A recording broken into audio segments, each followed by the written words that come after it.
Obrigada por te juntares a nós neste episódio de Fórmula do Crime, o serial killer de Long Island.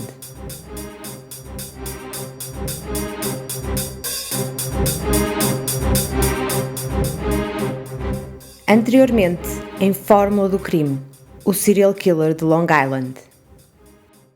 Tendo por base a natureza grave e hedionda destes homicídios em série, o planeamento e premeditação destes crimes, a extensão de encarceramento que o arguido enfrenta após condenação, o período de tempo alargado que este arguido escapou à detenção, as suas buscas recentes por materiais sádicos, pornografia de menores, imagens das suas vítimas e familiares, contra-vigilância feita online à investigação criminal, o seu uso de nomes, cartões de telemóvel e contas de e-mail fictícias, e o seu historial e acesso à posse de armas de fogo. A única forma de garantir que o arguido Rex Heuermann volta ao tribunal é mantê-lo sem fiança.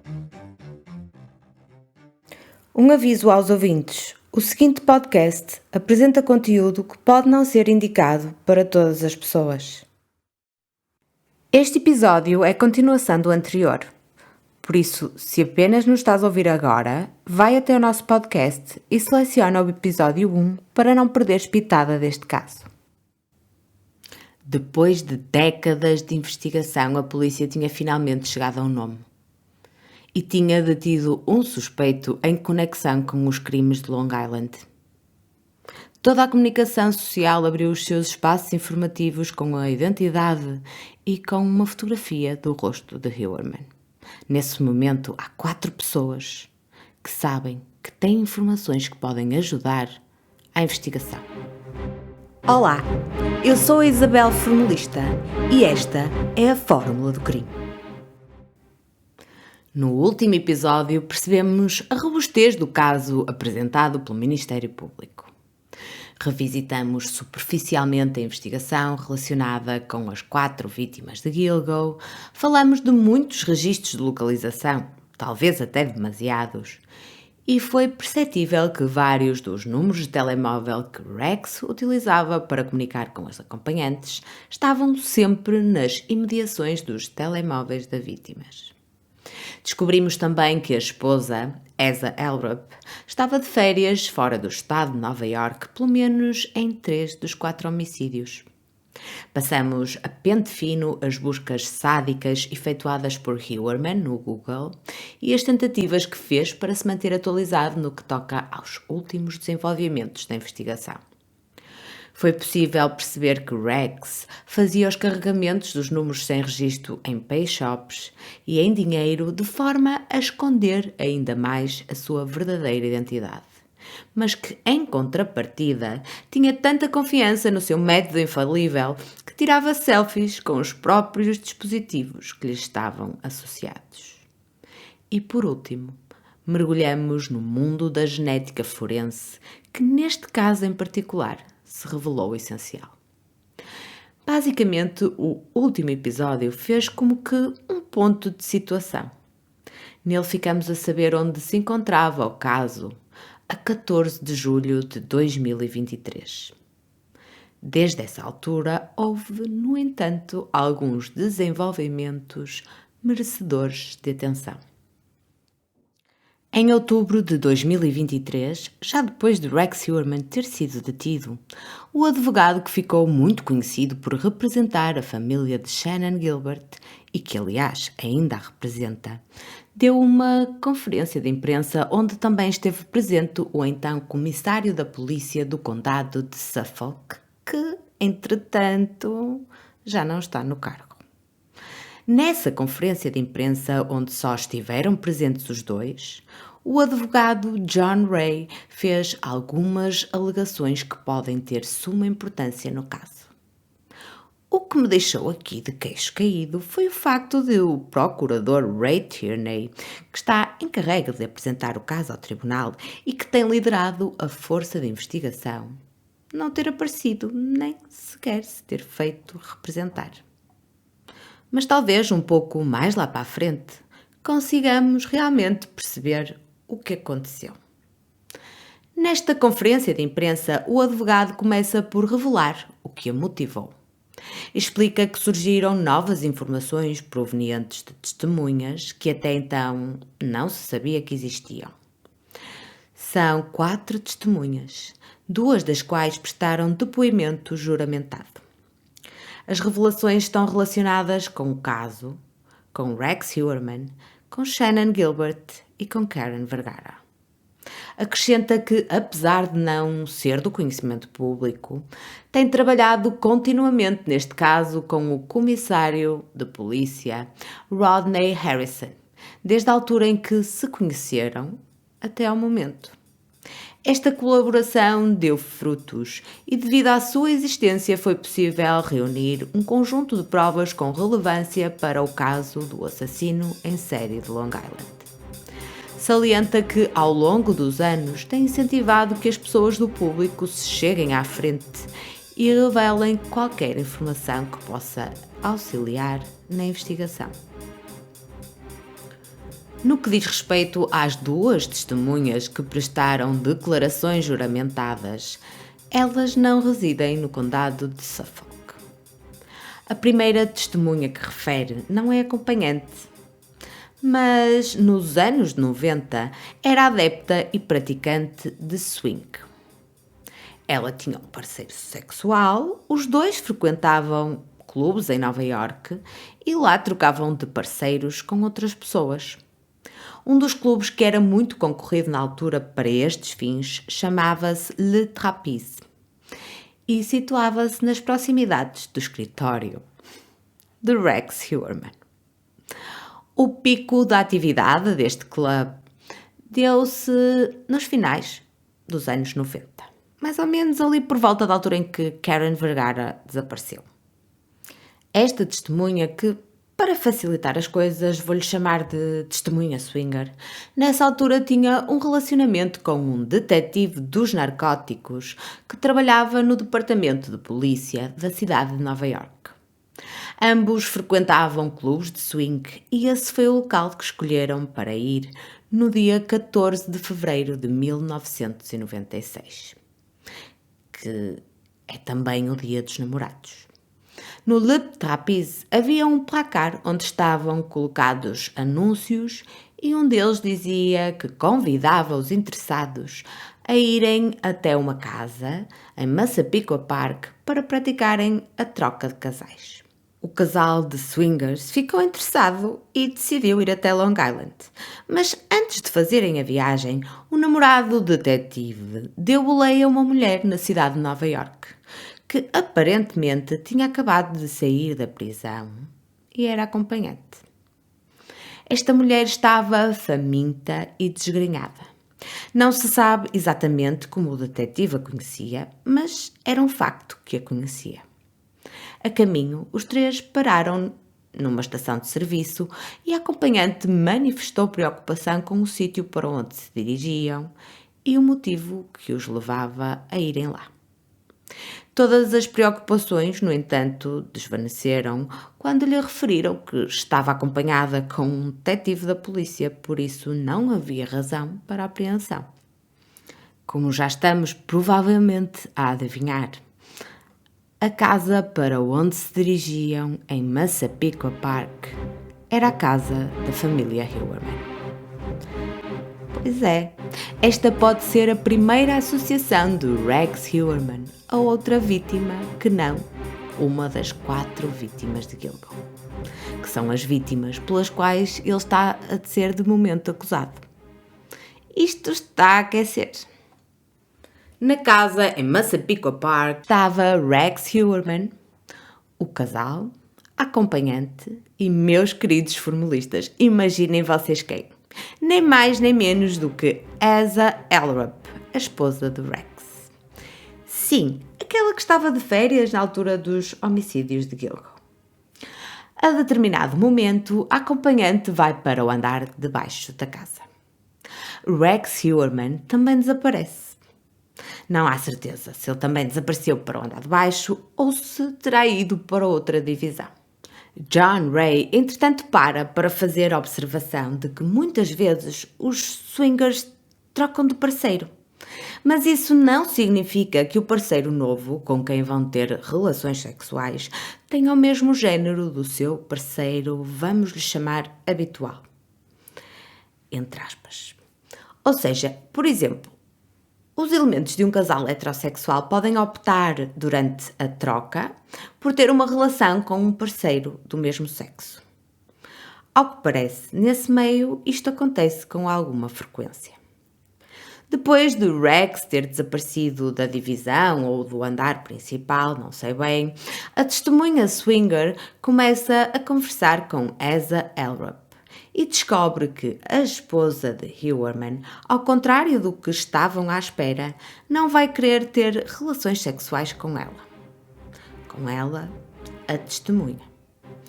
E esta testemunha acha que a mudança de planos se deve a questões raciais.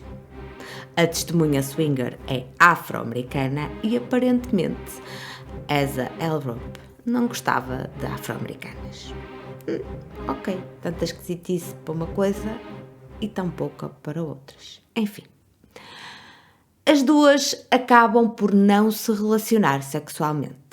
Mais uma vez, ao contrário do inicialmente planeado. A relação sexual que realmente aconteceu dá-se entre Hewerman e o detetive. Como o tempo ia passando e o detetive não aparecia para se juntar à testemunha swinger, ela já estava um pouco incomodada com a situação e decide ir à sua procura. Quando se apercebe desta situação, o detetive sobe para junto dela e o casal decide então partir com pressa. Só que quando estão cá fora, portanto fora da residência, a testemunha consegue ver a acompanhante que tinham levado com eles através de uma janela. Nesse momento, a testemunha swinger pergunta ao parceiro: "Como fazemos? Levamo-la?" E o parceiro responde: "Não te preocupes, eles estão só a brincar, ela fica, não há problema." De repente, a acompanhante sai de casa a correr e passa em frente à garagem de Hewerman, completamente nua. A testemunha swinger acha aquilo estranho e solta uma interjeição: "Hey, não a devíamos levar, está-se a passar aqui alguma coisa de errado." Ao que o detetive responde: "Nah, eles estão só na brincadeira, deixa estar." E nesse momento, o casal parte. A testemunha nunca mais ouve falar sobre o incidente e lembra-se perfeitamente de Hewerman, pois ela também teve relações sexuais com Hewerman nesse mesmo dia. Mas entretanto o tempo passa e ela nunca mais volta a pensar nisso. E foi assim, até ter visto uma fotografia de Karen Vergara na televisão. E é nesse preciso momento que a reconhece. Assim como também reconhece as fotografias de Rex Hewerman. Importa lembrar que a polícia só desvendou a identidade de Vergara ao público depois de Hewerman já se encontrar detido. Por isso, é perfeitamente natural que as fotografias dos dois aparecessem associadas numa qualquer peça televisiva. É depois disso acontecer que a testemunha decide falar sobre o incidente. John Ray, o advogado da família de Shannan Gilbert, entrevista-a extensivamente por 3 vezes, fazendo um total de 9 horas de entrevista. E no fim decide que o seu relato é credível. Esta testemunha também adiantou que Rex saía para o quintal atrás da residência à 1 ou 2 da manhã e fazia fogueiras num bidão. Nessa altura isto despoltou à testemunha uma certa preocupação porque o fogo poderia chamar a atenção das autoridades. Não dá para entender se isto se passou naquele dia em questão ou se já era habitual esta testemunha swinger frequentar a casa de Rex Hewerman. O que sabemos é que depois de John Ray ter feito esta entrevista, o Departamento de Polícia também teve a oportunidade de entrevistar e fê-lo. A testemunha como já havíamos referido, assinou a declaração juramentada do seu testemunho de boa vontade. Ela relata o que se passou naquele dia e garante que é verdade. A segunda testemunha não é acompanhante nem swinger e não está envolvida em qualquer atividade relacionada com o mundo sexual. Não tem nada a ganhar com o seu depoimento, não procura fama ou proveito e decidiu prestar depoimento depois de também ela ter visto a fotografia de Rex Heuermann e de Shannan Gilbert na televisão. Esta testemunha trabalha num banco durante o dia e à noite trabalha como taxista no condado de Suffolk, de forma a suplementar o rendimento familiar da família monoparental. Numa determinada data, no outono de 2009, a central indica que vai buscar um cliente ao Sayville Motor Lodge, que fica na autoestrada Sunrise, e que eu fui pesquisar e é um género de alojamento, hospedaria, que ficava mais ou menos no centro da linha de Long Island, se estivermos a considerar o seu comprimento, é mais ou menos ali no centro. Um sítio que, aliás, também tinha sido alvo de buscas pela polícia, penso que em 2022, por prostituição e outras atividades ilegais. Portanto, todos nós temos conhecimento, até cá em Portugal, de um ou outros sítios onde essas coisas eventualmente se desconfia que passem. A taxista recebe uma chamada, então, para ir ao local e, nesse local, uma mulher estará à sua espera, fechada num WC. Essa cliente vai sair quando a taxista lhe der os máximos na viatura, de forma intermitente, e tocar a buzina. Esse é o sinal combinado com a cliente que está no interior da casa de banho, para que ela saiba que o táxi já está no local à sua espera. Bem, isto não augura nada de bom, realmente. Chegado ao local, a taxista faz como combinado e repete o sinal várias vezes. Portanto, traz luzes intermitentes e buzina, uma e outra vez a seguir. Mas ninguém sai. Até que, de repente, ela vê um homem, e nas suas próprias palavras ela chama-lhe de um homem gigante, que encaixa perfeitamente na descrição de nada mais, nada menos que Rex Heuermann, que sai com os braços em frente ao rosto, possivelmente para não ser identificado, e corre para uma carrinha ou um SUV que está ali estacionado na vizinhança. A taxista vê aquilo, mas continua a dar o sinal combinado, a ligar e a desligar os faróis e a buzinar até que sai uma jovem a tremer e a chorar e entra no táxi. As duas mulheres conversam durante um bom tempo e, no fim, a taxista deixa a jovem numa estação ferroviária onde ela pretende apanhar o comboio para voltar à cidade de Nova Iorque. É durante a conversa que a taxista fica a saber mais pormenores. A jovem em questão era uma acompanhante que estava a prestar serviços ao homem grande. Este homem tinha-a convencido a encontrar-se com ele na hospedaria, com a promessa de juntos arranjarem uma forma de ajudar a jovem, a sua mãe, as suas irmãs e o seu namorado. Fê-la acreditar que era um homem com boas intenções e que tinha a capacidade de alguma forma, melhorar não só a sua vida, como a dos seus entes queridos. Esta mulher era Shannan Gilbert. Depois de se encontrarem, Rex Heuermann mostrou a Shannan um envelope que aparentava estar cheio de notas e diz-lhe que no seu interior estão $1000 e que, independentemente do que fosse acontecer naquela noite, o dinheiro era para Shannan e para a sua família. Aproveitando uma ida à casa de banho do gigante, Shannan decide que vai espreitar o conteúdo do envelope. E nesse momento descobre que o envelope não tem dinheiro. Ele está cheio de bocados de papel e não de notas. Nesse instante ela sabe que foi enganada, desconfia das intenções e entra em pânico, apercebendo-se de que algo está errado. Quando tem a oportunidade, decide ela própria entrar no WC e tranca a porta atrás de si. É aí que telefona para chamar um táxi. Como as duas mulheres falam durante bastante tempo, a taxista conseguiu recordar-se de algumas características físicas da acompanhante.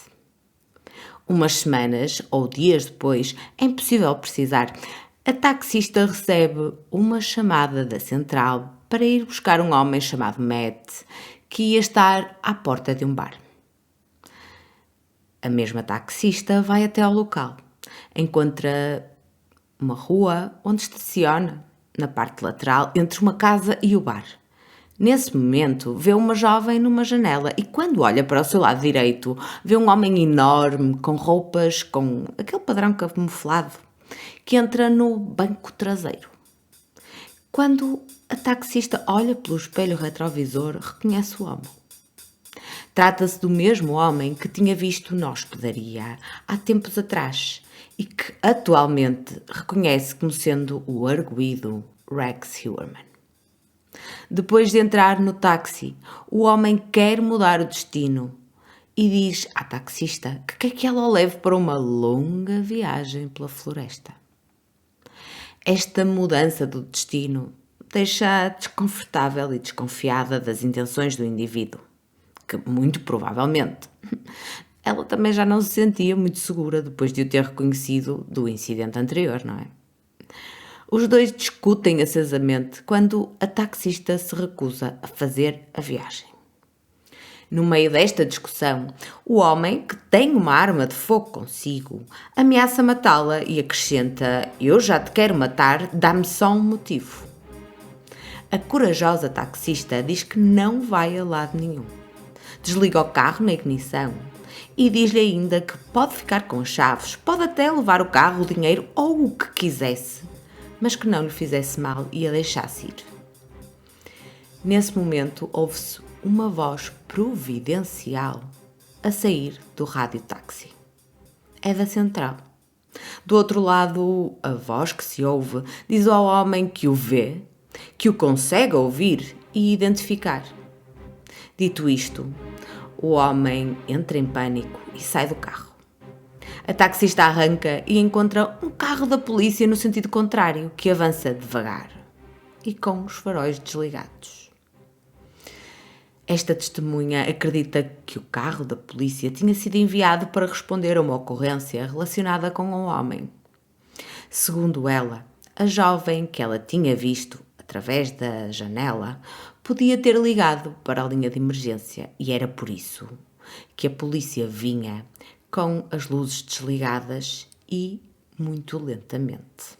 A taxista aborda o carro da polícia e aproveita para contar o que tinha acabado de acontecer. O homem que está dentro do carro diz que é polícia e é de Brooklyn. Depois disso, a taxista não sabe o que aconteceu. E foi nisto que consistiu o depoimento da segunda testemunha, de acordo com John Ray.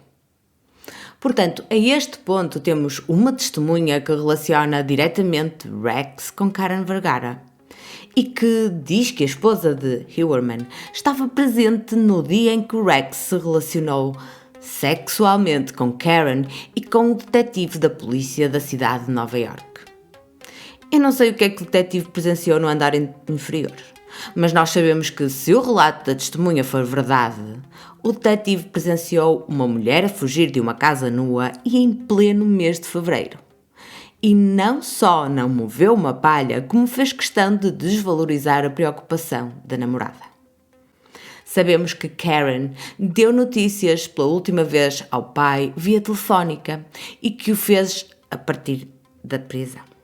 Sabemos também o dia exato em que fez a dita chamada, que foi para dar os parabéns ao pai, que fazia anos, no dia dos namorados, portanto, no dia 14 de fevereiro. Segundo esta testemunha swinger, este incidente dá-se precisamente na mesma data, que por ser também o dia dos namorados, é uma data em que muitos casais saem para se divertir e festejar a sua relação. Por isso, eu acho que é normal que, passado tantos anos, esta testemunha se consiga lembrar do dia preciso em que esse acontecimento se deu. Para além disso, na altura, em 1996, a testemunha swinger sabia que a jovem era acompanhante, tinha um aspecto, vamos chamar, descuidado, estava faminta e, o mais importante, sabia que ela tinha acabado de sair da prisão. Por mais terrível que este relato nos pareça, ele pode muito bem ser verdade. E se assim for, a vítima mais antiga encontrada e relacionada com o assassino em série de Long Island pode muito bem ter sido morta por Heuermann naquele mesmo dia em que a sua esposa estava na residência. Se já desconfiava que todos os corpos eram vítimas exatamente do mesmo assassino, tenho cada vez mais certezas. Mas há algo que eu quero deixar bem claro. Eu acredito que todas sejam vítimas do mesmo assassino, ou então até de uma dupla de assassinos. Mas apesar de ser possível que Rex Heuermann tenha feito tudo sozinho e sem ajuda, acho improvável e não descarto de todo a existência de mais intervenientes. O que eu acho é que aqui pode haver mais de um homicida, mas que agem todos concertados, portanto todos combinados uns com os outros. Quanto à segunda testemunha, apesar de querer muito acreditar no que diz e de não haver, sob a minha perspectiva, atenção, qualquer razão especial para mentir, já não consigo encontrar tantos factos que apoiem o seu depoimento. Se é possível que tenha acontecido tal e qual da forma como contou, sem dúvida. Se eu considero que Rex Heuermann é capaz de agir dessa forma, também. Mas, além disso, sabemos que Rex é vingativo. Hoje temos a certeza de que voltou a contactar, por exemplo, Amber Costello, horas depois de ter caído na sua armadilha e de ter sido humilhado. Para se vingar, ele conseguiu matá-la no próprio dia. Por isso, Heuermann poderia ter escolhido Shannon para fazê-la sua presa, não é? E quando ele se apercebe que ela escapou, pode, dessa vez, ter tido a frieza de esperar e de se vingar uns meses mais tarde. Mas vejamos, Oak Beach é uma comunidade fechada. A não ser que haja uma associação entre Rex Heuermann e pelo menos um habitante de uma das cerca de 70 casas que lá existem, penso que a probabilidade disto acontecer não é muito alta. Contudo, essa é uma via que os investigadores têm de seguir. Imaginem que, por exemplo, Brewer, o cliente que Shannon atendeu nessa noite, conhecia o Rex e que os dois homens decidiram passar uma noite diferente na companhia um do outro e de uma acompanhante. E Rex lembra-se da que lhe escapou entre mãos meses antes e acha que esta é a oportunidade de a apanhar. Vimos que a polícia acredita que Shannon estava num estado de paranoia. Tudo bem que ela tinha doença bipolar e não tomava a medicação para a controlar. E que, muitas vezes, estes doentes são sujeitos a altas variações de humor, entre outras coisas, que podiam muito bem ter acontecido naquele dia. Mas vamos supor que durante o encontro com o cliente, Shannon dá de caras com Heuermann. Vocês não acham que, tendo em conta o que se tinha passado antes, era de esperar que ela tivesse descompensado? Ou que tivesse, de facto, ficado completamente cheia de medo, desconfiada de tudo e de todos, ao perceber que tinha caído numa cilada pela segunda vez e que, se da primeira tinha conseguido escapar, desta vez não tinha tanta certeza se o conseguia fazer. Afinal de contas, o motorista de Shannon, Michael Peck, disse que Shannon e Brewer tinham saído a meio do encontro, possivelmente para buscar drogas, e que tinham chegado, salvo erro, 15 ou 20 minutos depois. Apesar de os mais próximos de Shannon saberem que ela já tinha consumido cocaína durante os atendimentos que fazia aos clientes, as análises toxicológicas realizadas ao cabelo não indicaram a presença de drogas. Por isso, um surto despolutado pelo consumo de substâncias psicotrópicas parece ser extremamente improvável. E se Shannon saiu com Joseph Brewer realmente para comprar drogas, por que é que não as consumiu? Afinal, já não era a primeira vez que o fazia, enquanto se encontrava com clientes. Ou então, poderá ter acontecido é que eles não saíram para comprar drogas. Sendo assim, onde é que eles foram? Será que algum dia vamos saber com certeza o que se passou? Quem não vai chegar a sabê-lo, depois de tanto ter lutado, é Mary Gilbert. O seu coração de mãe não pode dizer que alguma vez tenha estado sossegado, com as filhas entregues durante longos períodos a famílias de acolhimento. Agora todas, depois uma, agora outra. E de ter de ser ao mesmo tempo mãe e pai de 4 meninas não foi fácil. Sem quaisquer ajudas, Mary Gilbert tinha de trabalhar para sustentar a família monoparental e tinha de dar apoio psicológico, educação, amor e carinho que as crianças tanto precisam. O tempo não chegava para tudo e, muito embora tivesse pulso firme e uma vontade incomensurável, havia coisas que fugiam ao seu controle. Mas havia também outras coisas que nunca pôde controlar. Mary dizia que desde cedo Shannon era uma menina decidida e independente. Embora tenha vivido muito tempo em famílias de acolhimento, havia um sítio para onde voltava sempre. Para a casa da mãe e para junto das irmãs. Quando se descobriu a doença, alguns comportamentos do passado começaram a fazer mais sentido. Mas quando desapareceu, Mary Gilbert teve a certeza de que não voltaria a ver a sua filha com vida. Mesmo assim, a família viajou em peso até Oak Beach, falou com a comunicação social, fez barulho e fez-se ouvir. O tópico desinteressante da prostituta que desapareceu em Oak Beach conseguiu captar a atenção de cada vez mais pessoas e a opinião pública começou finalmente a cumprir o seu papel. Em anos de luta, Mary Gilbert nunca desistiu e esteve sempre acompanhada pelo advogado John Ray, que em outubro de 2023 deu a conferência de imprensa que estamos a analisar neste episódio.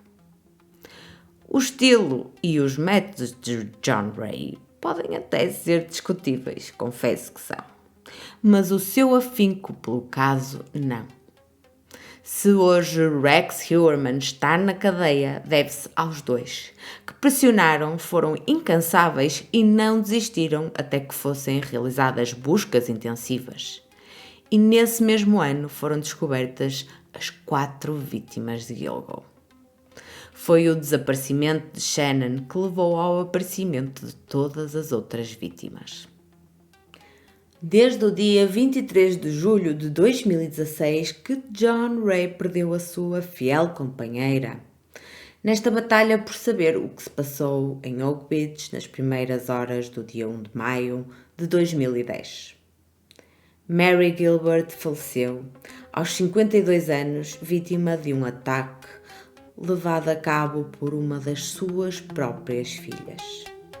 Foi esfaqueada brutalmente centenas de vezes, agredida com um extintor e, no fim, a espuma do extintor foi descarregada para o interior da sua boca.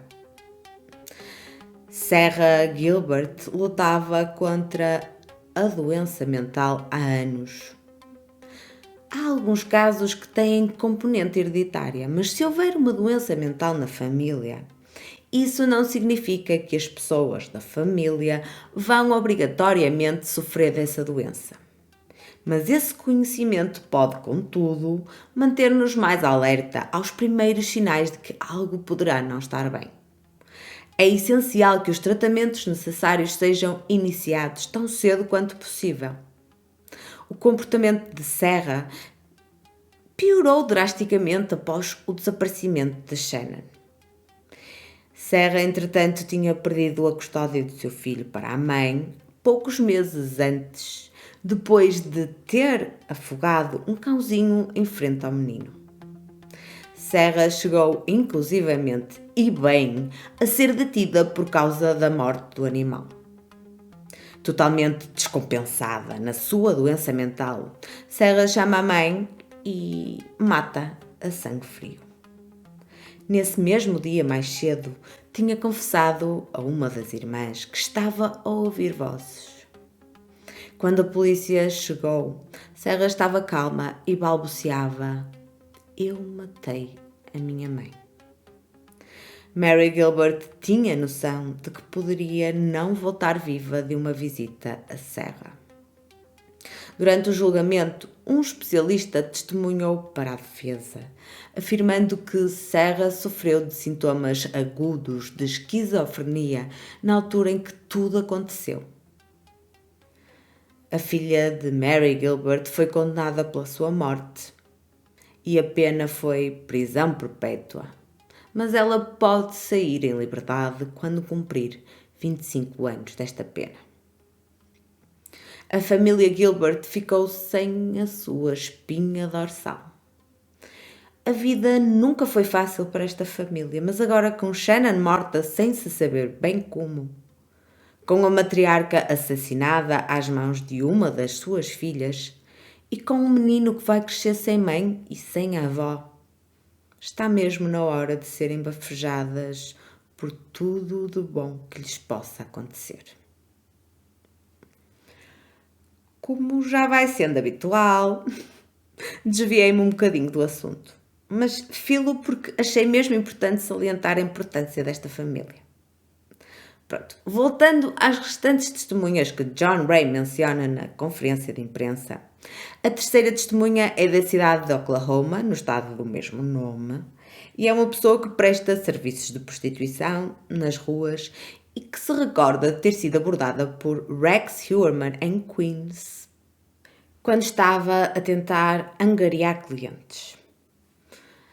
Rex leva até um parque, obriga-a sempre a manter a cabeça para baixo, a testemunha faz-lhe sexo oral e alegadamente Heuermann ordena-lhe que siga as suas instruções ao mais ínfimo pormenor e que saia do carro enquanto a ameaça matar com uma pistola na mão. Depois de a mulher ter saído da viatura, Rex ordena-lhe que arranje outro cliente logo de seguida. Quase imediatamente, um cliente afro-americano apanha e ela segue no carro onde este novo cliente vai com ela. Mas apercebe-se de que Rex os segue. No trajeto, o carro onde segue com um novo cliente cruza-se com o carro da polícia e a mulher consegue chamar a atenção dos polícias que seguiam nesse carro quando alcança o volante e o puxa de forma brusca, fazendo com que o outro carro dê uma guinada. O polícia faz paragem e vai falar com Heuermann e com o último cliente. Não percebi bem como, mas o que se segue é que, supostamente, depois de o polícia ter falado com os 3 intervenientes, volta a falar com a mulher e diz-lhe que, se ela quiser apresentar queixa, tem de ir à estação da polícia. E depois disso, abandona o local. Esta testemunha faz um relato um bocadinho confuso, mas ela não quer ser identificada, nem quer falar publicamente sobre o assunto. A quarta e última testemunha é também de um outro estado. Trabalhou durante muitos anos na prostituição e este período coincidiu com os anos em que todos estes crimes estavam a ocorrer. Um dos seus clientes regulares era o Rex Heuermann, com quem se encontrou mais de 20 vezes e que afirmou que Rex era totalmente viciado em prostitutas, tendo por vezes contratado os serviços de 2 prostitutas ao mesmo tempo. As prostitutas iam até à sua casa em Massapequa Park, onde a sua esposa também estava, no andar superior. E uma das vezes, Asa Elrup fica muito zangada com uma das mulheres porque achava que uma delas tinha roubado um ferro de engomar. Nessa altura, obrigou o motorista que aguardava a prostituta à porta a sair do carro para que pudesse revistar o veículo. Escusado será dizer que não havia ferro absolutamente nenhum no carro. Relata ainda que nos contactos que manteve com Rex, ele foi sempre educado, cordial e simpático. Tratava-a bem e nunca houve violência. John Ray termina dizendo que vão surgir novas provas consistentes com o tipo de situações que descreveu nesta conferência de imprensa e ofereceu-se para receber informações de pessoas que não queiram falar diretamente com a polícia. Em relação à terceira testemunha, a de Oklahoma, sinceramente eu achei que a explicação de John Ray era muito confusa. Mas de qualquer das maneiras, o que me apraz dizer é que, caso seja verdade, Rex demonstra um padrão evidentemente caçador. E como já vimos, ele adora armas e adora caçar. Se bem se lembram, ele chegou até a chocar as pessoas com quem trabalhava no seu escritório quando, muito entusiasticamente, descreveu o processo de montar a armadilha, esperar pacientemente pela presa e, por fim, conseguiu nausear quase toda a gente quando descreveu o processo de desventrar o animal. Exatamente como parece fazer com os humanos. Marca a presa e coloca-lhe um alvo nas costas. Atrai-a com uma qualquer armadilha. Espera pacientemente que a vítima caia e insiste o tempo que for necessário até conseguir que haja de acordo com o que pretende. No fim mata-a e muito provavelmente por vezes desventra-a também. Não para preservar a carne, como alegava em relação aos animais, mas para evitar ser apanhado. A narrativa da quarta testemunha a ser verdade demonstra-nos que Rex tinha uma verdadeira obsessão por prostitutas, o que não é propriamente nenhuma novidade. Mas demonstra também que, apesar disso, era capaz de manter um relacionamento cliente-acompanhante frequente, mas cordial. Nos muitos encontros que teve com esta mulher, tudo correu conforme expectável. Aliás, o único ponto de destaque no que toca a esta antiga acompanhante é relacionado com Asa Elrup, que mais uma vez é colocada na residência da família em Massapequa, onde estes encontros acontecem, indicando que a esposa não só sabia que o Rex contratava prostitutas, como permanecia na residência do casal enquanto tudo se desenrolava. Tendo em conta o que a testemunha swinger também disse, Asa poderia até ter a sua cota parte de participação nestes encontros. Por isso sabemos que Rex não se esforçava propriamente para esconder da esposa esta faceta em particular. Mas se Asa estava fora na altura dos crimes, às tantas tinha conhecimento da dependência do marido. Mas será que ela nunca suspeitou que ele pudesse chegar tão longe? Ou será que ela saberia? E para além disso, o que é que despoletava a decisão de matar? Qual seria o gatilho? Será que o gatilho se resumia à ausência da família? Durante os 27 anos do casamento, e tendo em conta que pode haver um número tão elevado de vítimas e que Rex alegadamente assassinava uma de cada vez, como conseguiu manter tudo em segredo sem que a sua própria família desconfiasse?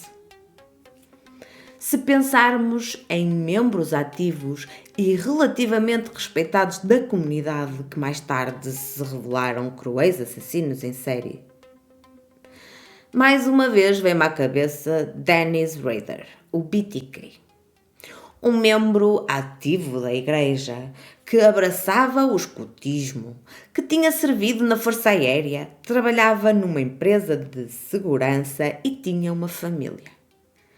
O BTK tinha tirado até um curso superior. Estão curiosos para saber qual? Justiça criminal. Uou!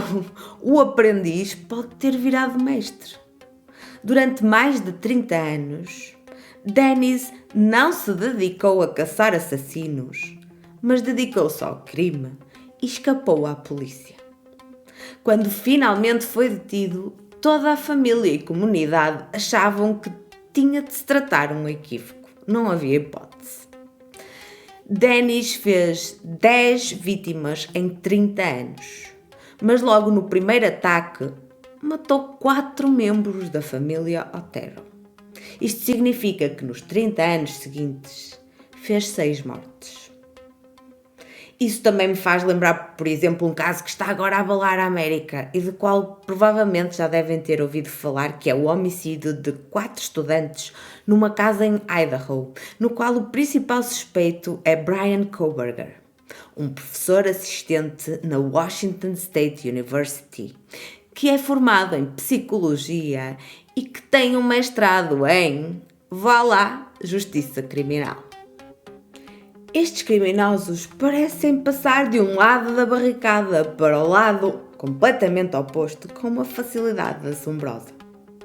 Vocês já repararam que se Rex realmente for o autor de todos os homicídios até agora descobertos naquela zona, de 96 a 2006, desmembra os corpos das vítimas e deposita os restos mortais em sítios completamente diferentes para baralhar muito provavelmente a investigação, mas que entre 2007 e 2010 já nem sequer se dá este trabalho.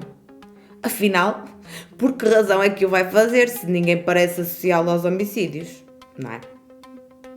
Não nos podemos esquecer e temos de manter em mente que há ainda, que se saiba, 3 corpos por identificar. 2 deles sabemos que se tratam de mãe e filha, logo, quando se conseguir identificar um, também se sabe a identidade do outro. Estamos, claro, a falar de Peaches e da sua pequena filha. Quanto a estas vítimas, também poderão existir novidades em breve.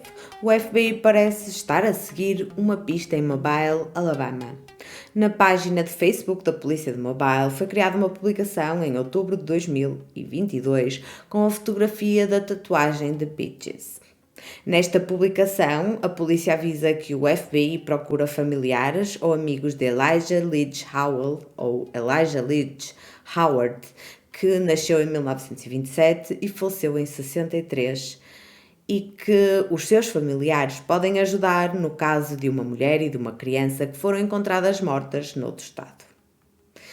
Terminam perguntando se alguém conhece a tatuagem e pedem que, se houver alguma informação pertinente, devem entrar em contacto através de um número de telefone associado ao FBI ou então ao site de informações da mesma agência.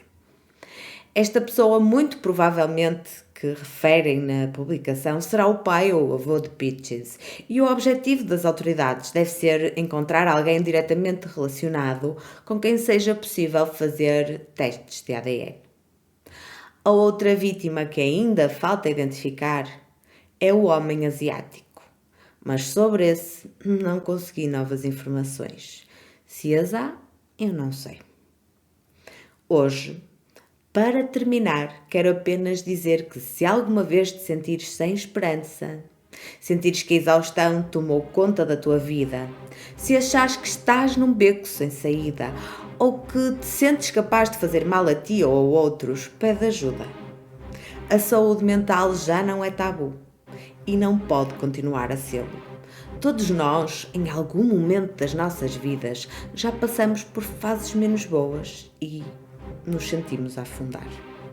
Enfrentar estes desafios e pedir ajuda ao primeiro sinal de preocupação é o meio caminho andado para uma recuperação mais rápida. Atualmente, praticamente todos os países têm linhas telefónicas por onde é possível telefonar e pedir ajuda. Há quem consiga recorrer às pessoas mais próximas, mas há também quem não consiga fazê-lo pelas mais variadas razões. Seja por não querer preocupar, por falta de coragem, falta de proximidade ou por qualquer outro motivo. Isso acontece com frequência e às vezes é mais fácil partilhar as nossas fragilidades com pessoas que não nos conhecem. O importante é não guardar. E se do outro lado da linha estiver uma pessoa sensibilizada para o efeito ou um profissional de saúde mental, ainda melhor. Esse é o primeiro passo para receberes a orientação correta e para acreditares que te espera um futuro mais risonho. Não faltam por aí exemplos de pessoas que conseguiram superar as suas dificuldades. Deixo-vos as palavras muito simples e singelas, mas também muitíssimo verdadeiras, que Mary Gilbert proferiu, com a fotografia de Shannon nas mãos, na altura em que o seu corpo ainda não tinha sido encontrado. Esta é a minha filha Shannon. Não é perfeita, ninguém é perfeito, mas ela era amada, era acarinhada e não merece ser esquecida. Foram estas palavras diretas e sentidas que pressionaram quem tinham de pressionar e que fizeram com que todas as restantes vítimas fossem encontradas e que quase todas fossem identificadas. Muitas famílias conseguiram, por fim, saber onde estavam as suas filhas e puderam começar a fazer o luto. Todas as vítimas são importantes. Todas as pessoas têm um papel. Cada uma das vítimas tem alguém que sente a falta dela e que merece respostas. Por hoje é tudo. Vemo-nos no próximo episódio da Fórmula do Crime.